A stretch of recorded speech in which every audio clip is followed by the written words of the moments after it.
राष्ट्रीय शिक्षा नीति 2020 ने भारतीय शैक्षिक प्रणाली में कई महत्वपूर्ण परिवर्तनों का संकेत दिया है, जिसमें कृत्रिम बुद्धिमत्ता, रोबोटिक्स और कोडिंग को बढ़ावा देने के लिए विशेष ध्यान दिया गया है। नई शिक्षा नीति के अनुसार कक्षा 1 से 12 तक के विद्यार्थियों के लिए कृत्रिम बुद्धिमत्ता, रोबोटिक्स और कोडिंग लैब का महत्व बढ़ा दिया गया है, ताकि छात्रों को इन लैब के माध्यम से तकनीकी ज्ञान का मूल्यांकन करने का अवसर मिलेगा।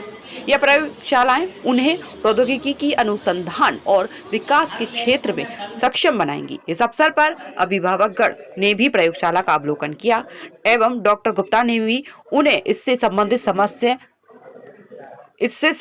समस्त जानकारी प्रदान की। इसके साथ ही चक्रवर्ती गुप्ता ने अभिभावकगण की जिज्ञासाओं को शांत किया। प्राचार्य अरविंद श्रीवास्तव ने कहा कि यह प्रयोगशाला विज्ञान, इंजीनियरिंग और तकनीकी नवाचारों के संगम पर आधारित है। हमारे नवाचारी छात्र इस लैब के माध्यम से नवीनतम रोबोटिक्स और कोडिंग की तकनीकों को सीखने और उन्हें अपने नवीनतम प्रयोग में अनुप्रयोग करने के अवसर प्राप्त करेंगे। Muhammad Ammar, and I'm a robotics trainer in PHN Technology, and I work as a backend engineer.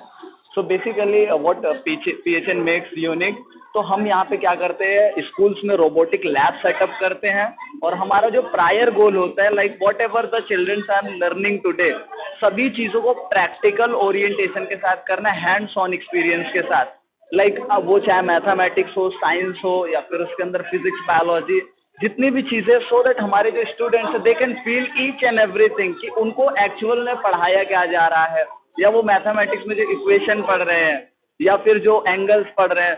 तो जैसे कि हमारे पास बहुत सारे ऐसे कई सारे प्रोटोटाइप्स हैं। तो बेसिकली ये एक ऑटोबॉट है, हम इसे ऑटोबॉट के नाम से बुलाते हैं।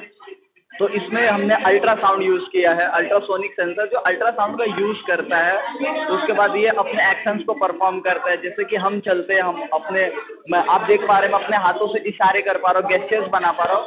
लाइकवाइज रोबोट्स भी इन चीज़ों को कर सकते हैं with the help of Motors. उनके अंदर एक्चुअल में कुछ ऐसे टाइप्स के मोटर होते हैं, तो ये मोटर हेल्प करते हैं इन्हें मोशन प्रोवाइड करने के लिए। तो पीएचएन का जो प्राइमरी गोल है वो यही है कि स्कूल्स में लैब सेटअप करना, एंड जो भी चीज़ें वहाँ पे कन्वेंशनली चल रही है, सभी चीज़ों को प्रैक्टिकल ओरिएंटेशन के साथ कराया जाएगा। ये हमारा प्रायर गोल है। हमारे यहाँ एआरसी लैब, जिसका कि आज हम लोगों ने उद्घाटन किया है। ये एआरसी लैब का मतलब है, ए का मतलब आर्टिफिशियल इंटेलिजेंस, आर का मतलब रोबोटिक्स और सी का मतलब कोडिंग।